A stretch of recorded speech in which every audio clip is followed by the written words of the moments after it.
Okay, this one's to determine the new Friday morning champion. We got Ed in the black and Chris in the white. And this is another blue belt battle, 6 minutes. Here we go, let's shake it up. Both of these guys are looking to get some grips. Now, Chris is more of a guard puller, but then he pulls right away. Looked to hit that tripod sweep, I think, but Ed went down to his knees. So now Chris is forced to play a half guard. Ed's got that grip with his right arm, kind of a weave grip. He bailed on it for a second, but here he could look to kind of push the knees together, drop his chest on top to create some pressure, and then sprawl back to open up that leg, open up those legs. And Chris is trying to bother him with a loop choke. And loop chokes are one of those things, not super high percentage. You do see guys get submitted with them, but it's annoying enough, and the guy has to respect it. He just can't drive forward if he goes into a loop choke, so that's a nice attack to throw at the guy. Now Ed's looking to change levels because he has to get by that knee shield. Chris's knee shield in with his left knee on Ed's hip is giving Ed problems here. He's got to try to get around that to hit his guard pass. And he tries to hit a switch. Looks for that reverse underhook, but Chris shrimped away, and he comes on top to score 2 points. That was nicely done. So what happened there, Ed looked to turn his body and face the legs like a reverse half guard. Some people call it a Marcelo switch, but the deal here is that he has to try to pin Chris's back to the floor. Chris's move is to get up on his right elbow, shrimp his hips away like he's doing now, and see he's able to elevate Ed. Ed has to try to kind of push his body up Chris's body to create that pin, but Chris did the smart thing and kind of moved out of the way and chased him up and got on top. So now he's scored the first points, he's on the board, and he's attacking right away, looking to hit a guard pass. He gets outside the legs. Ed's got to try to scramble hard here. He goes to turtle, but Chris jumps to the other side, and he attacks a choke right away. Nice chaining together of attacks, and he put enough pressure on that Ed was forced to give the back and the hooks. So he's got himself another 4 points. Ed's defending well, but Chris has a lot of momentum on his side here. And it puts a lot of pressure on Ed because he has to first get out of this bad position, not get submitted, and then he has to find a way to effectively score at least 6 points now to tie things up.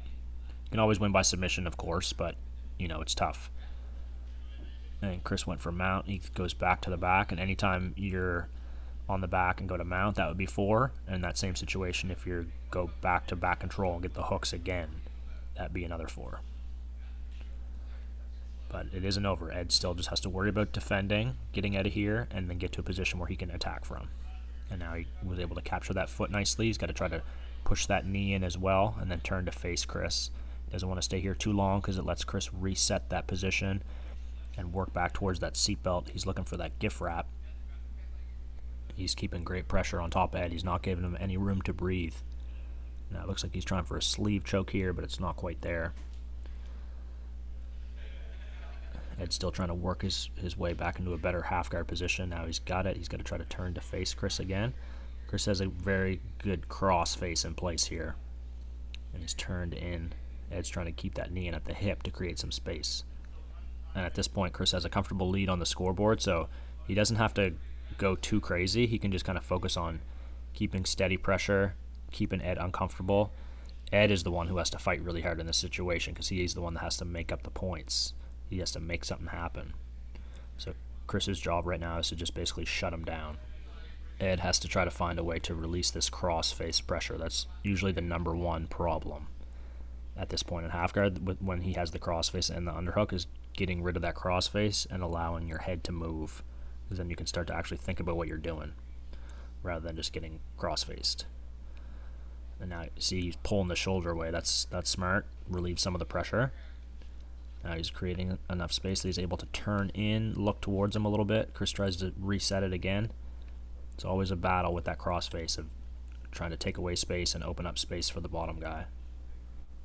Chris is trying to fight with his feet to get out there. Looks like Ed might have a lockdown on, which would be good for him in this situation to make space. He's up on his elbow here. This is good. Gets the underhook, but Chris is able to force him back down again. See, this battle, it's all about the crossface. The underhook is important as well, of course, but the crossface is going to be what really wears the guy out. And now Chris looks like he's briefly into an open guard. Use that to hit a Toriando. And now he's putting the pressure on Again, looking for those hooks. He's got the seatbelt. The right hook goes in. Now he's in a good position to start to attack the choke and the position at the same time. He's got Ed under a lot of pressure, and now he switches to a head and arm choke. It looks like he has his hands connected. At this point, he just wants to put on a steady squeeze, keep his head on the floor, and just stay nice and low. You just want to slowly increase the pressure. Now he's jumped off to the side. He's got an angle. This is getting real tight. Ed tries to trap him into a half guard. He should be trying to bring his legs up, grab under the leg, which he tries to do, and tries to turn away to force Chris to attack the back. That was a nice defense out of the arm triangle. But Chris still has a lot of pressure on. He's attacking from turtle now. Ed has to try to maybe hit a roll through or a sit out. But Chris broke him down, looking for the knee on belly, looking to control the head again. Works into north-south.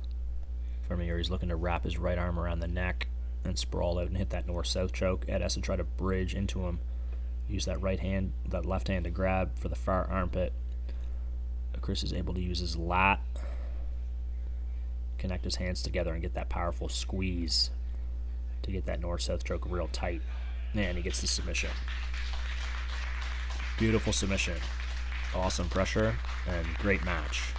Just kind of goes to show you, when you can get a guy on the run and get a couple points early, it can really change the pace and the outcome of the match. Sometimes you can end up on offense for the majority of the match. It works out really well.